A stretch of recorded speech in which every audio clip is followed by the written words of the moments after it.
What's going on, folks? And we're back for another segment of Seeing Live here at SHOT Show 2017. And what you're looking at right now is some footage of the SHOT Show floor. And just a couple of facts here for you guys. SHOT Show is actually the largest show at the Sands Hall, as well as it has 88 million impact on Vegas alone. So it's a lot of money. I don't see SHOT Show going anywhere else anytime soon, if you ask me. Well, if they're smart about what they're doing here at Sands. But joining me is, I'm not really worried about you guys because I'm more worried about the guns that are on the table right now.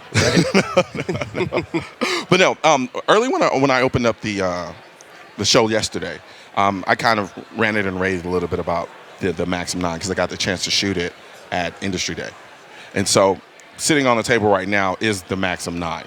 Correct. So let's just jump right into it and tell me everything I need to know about this particular gun because I'm still kind of salivating over my initial experience. All right, absolutely.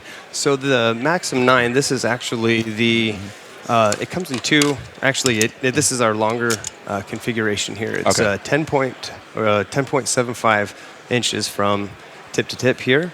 Comes out of the box in the 10.75. This is Okay. the first integrally suppressed pistol. Okay. 9mm. Out of the box, comes in its longer configuration.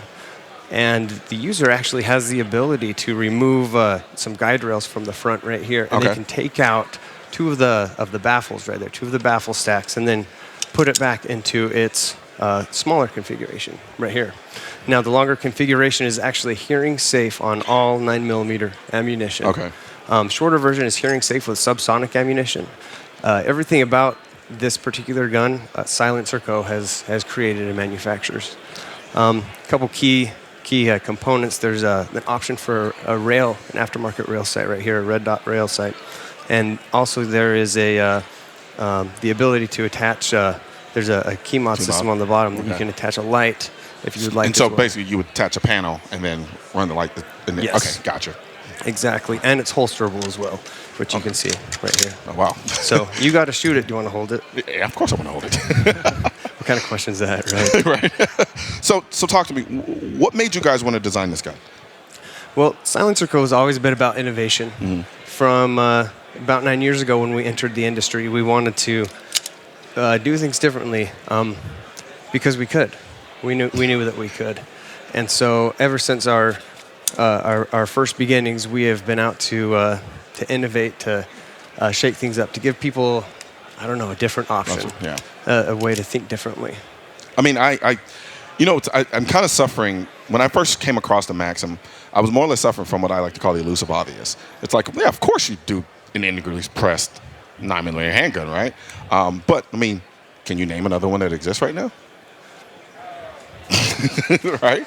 There is none. Yeah, it's kind of one of those things that when you see it, it's like, what? Well, yeah, it just makes common sense, right? Yeah, absolutely. So now, from that standpoint, it's not your traditional style firearm in the sense of, you're dealing with, of course, the integrally suppressed component of the gun.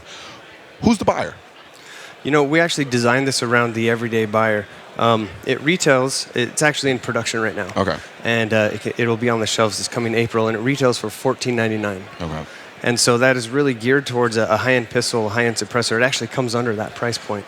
So anybody who likes to shoot, they can get it. We wanted to give people an option between the loud gun or the quiet gun.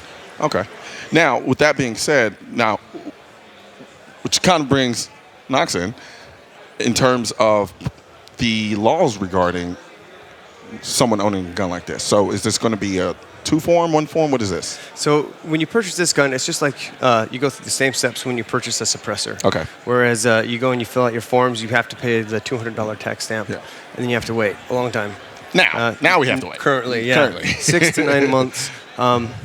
And I think that's not fair. I don't think that's fair for anybody in the gun industry who wants to buy a suppressor or wants to buy the Maxim 9. Oh, I think it's utterly ridiculous. Yeah. when you look at it, it really is. Yeah. Actually, I just released a video today about suppressors, and we use a lot of Silencer Co. And in the video, I espoused the notion of why am I being forced to have to deal with what are we talking now? What 6 to 9 months wait time for a suppressor? And they're not cheap. It's not something like I'm not spending maybe $100 or $200 on. That's just the tax stamp alone. That's just the tax stamp. And then I don't get to actually take it home with me. Yeah. And then, what about individuals who don't necessarily have the funds to not only pay for a gun and then have to sit back and wait for it and then pay arbitrary tax? So that's always been an issue for me. I'm pretty sure it's been an issue for not only you and everybody else here. So now we're in a position where we can go more on the offense with respect to the laws on suppressors, and we have the Hearing Protection Act. Yep. And so, Max, I kind of want you to talk about that a little bit, about Coach Max. No worries, man. I want you to talk a little bit about the Hearing Protection Act for people out there who don't quite fully understand what it's all about. Sure. So the Hearing Protection Act is a piece of legislation that we have helped work on for the past 2 years. Now, when you say we, meaning The American Suppressor Association, Gotcha. National Rifle Association, Congressional Sportsmen's Foundation, and SSF. It's been a big team effort. Gotcha. Where we're trying to remove suppressors from the purview of the National Firearms Act. Right now you have to submit paperwork. ATF is saying it's going to take 8 months if you submit paperwork. Personally, I think that if you submit paperwork today, you might get it in 2017.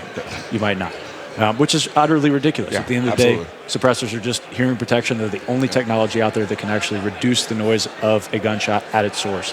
Now, sorry, I didn't mean to cut you off. Now, from that perspective, I think a lot of the reason why we're even in the place we are right now with respect to suppressors and how difficult they are to get, I think is largely cultural. Especially Hollywood being the biggest culprit in many ways, I think. Kind of creating this illusion of this nefariousness that's involved with suppressors and owning suppressors.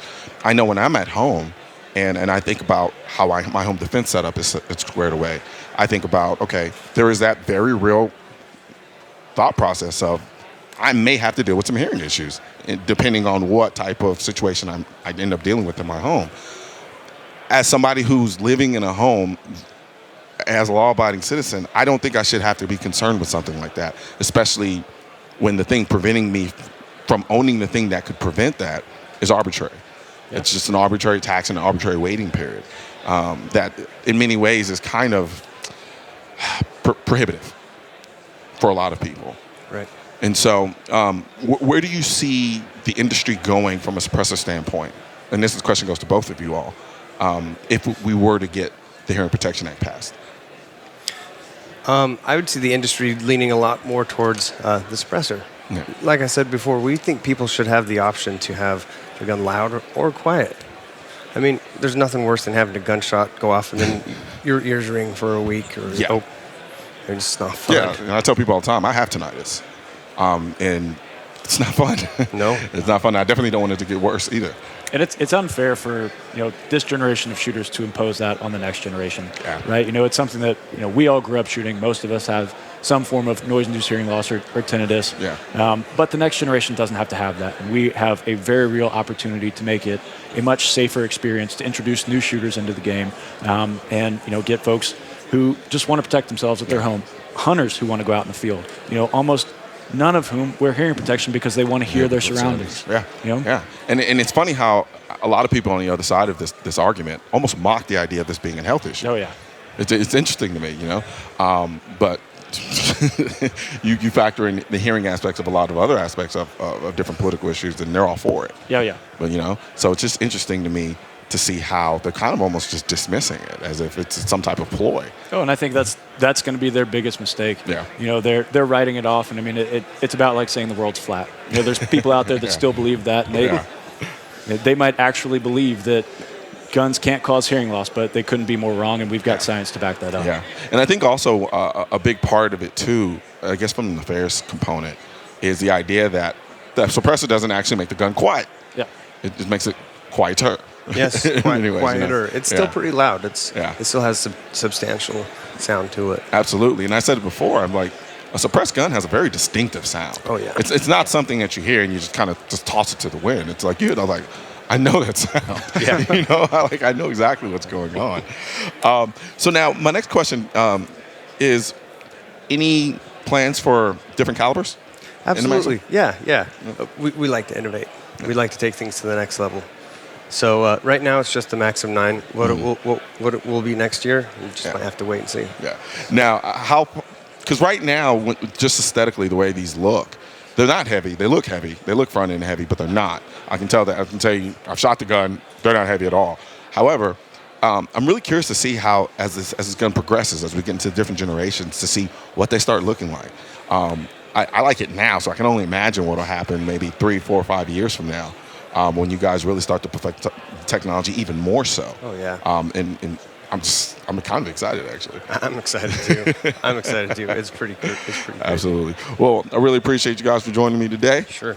Well, thanks, All man. right. All right. I need to swing by the booth and check out some other stuff. I'm pretty sure you guys are having a good time over there. Yeah. Absolutely. And join us again for another segment in the next 5 minutes. We're going to go a quick break.